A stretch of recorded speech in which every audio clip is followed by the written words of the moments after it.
44% కోట బీసీల హక్కు. బోడి రామచంద్ర యాదవ్ గర్జన. పథకాల కంటే రాజకీయ అధికారం ముఖ్యం. అది సాధ్యం కావాలంటే బీసీలకు 44 కోట అత్యవసరం.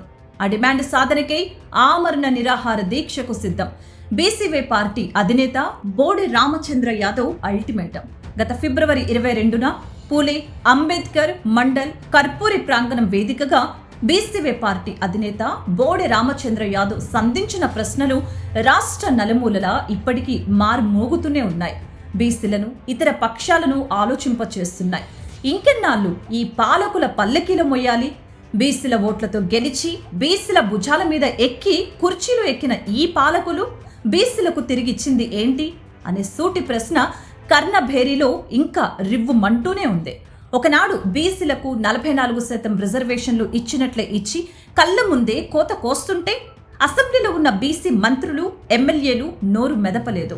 గత జగన్ ప్రభుత్వంలో ఉన్న బీసీ మంత్రులు కానీ, బీసీ ఎమ్మెల్యేలు కానీ, ఇప్పటి చంద్రబాబు ప్రభుత్వంలో ఉన్నవారు కానీ బీసీలకు 44% రిజర్వేషన్లు ఇవ్వాలన్న మాటే ఎత్తలేదు.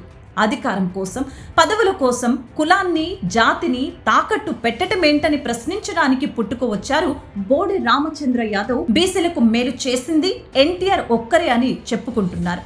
అది అర్ధ సత్యం. తాను అధికారంలోకి రావటానికి బీసీలకు టికెట్లు ఇచ్చారు, కొంత ప్రోత్సహించారు, అంతవరకే నిజం. కానీ బీసీలకు 44% రిజర్వేషన్లు ఇచ్చే విషయంలో ఎన్టీఆర్ హయాంలోనే అన్యాయం జరిగిందన్నది వాస్తవం.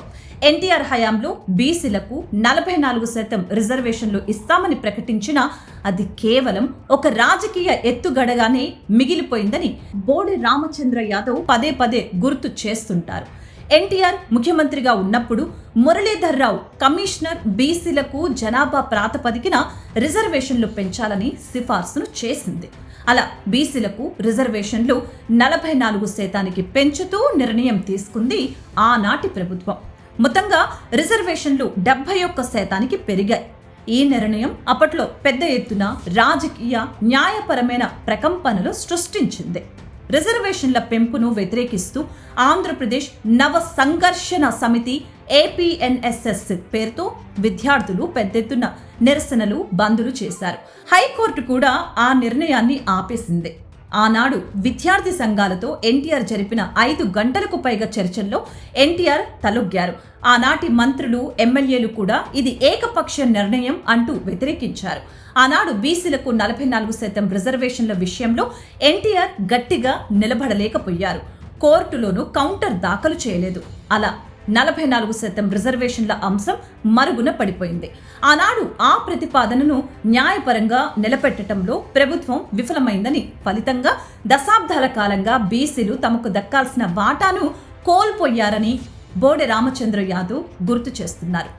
మళ్ళీ ఇన్నాళ్లకు ఆ ఫైల్ దుమ్ము దులుపుతూ 44% కోట బీసీల హక్కు అని నినదించటం మొదలుపెట్టారు బోడి రామచంద్ర యాదవ్. రిజర్వేషన్లు 50% మించకూడదనే కోర్టు తీర్పుల సాకుతో బీసీల వాటాను తగ్గించడం వారి రాజకీయ ఎదుగుదలను దెబ్బతీయటమే అంటారు బోడి రామచంద్ర యాదవ్. బీసీ కార్పొరేషన్లు పెట్టి నిధులు ఇవ్వకపోవటం వలన ఉపయోగం లేదు. రాజకీయ అధికారం ఉంటేనే నిధులపై పట్టు దక్కుతుంది. గ్రామ సర్పంచ్ నుంచి ఎంపీ దాకా బీసీలకు దక్కాల్సిన 44% కోట ఉంటేనే కొత్త తరం నాయకులు పుట్టుకొస్తారు. దానికోసమే ఆమరణ నిరాహార దీక్షకు దిగుతున్నారు బీసీవై పార్టీ అధినేత బోడి రామచంద్ర యాదవ్. ఏప్రిల్ 11వ తేదీన జ్యోతిబా పూలే జయంతి నాడు బీసీల కోసం ప్రతిపాదించిన 5 డిమాండ్ల సాధనే లక్ష్యంగా నిరాహార దీక్ష చేపట్టబోతున్నారు.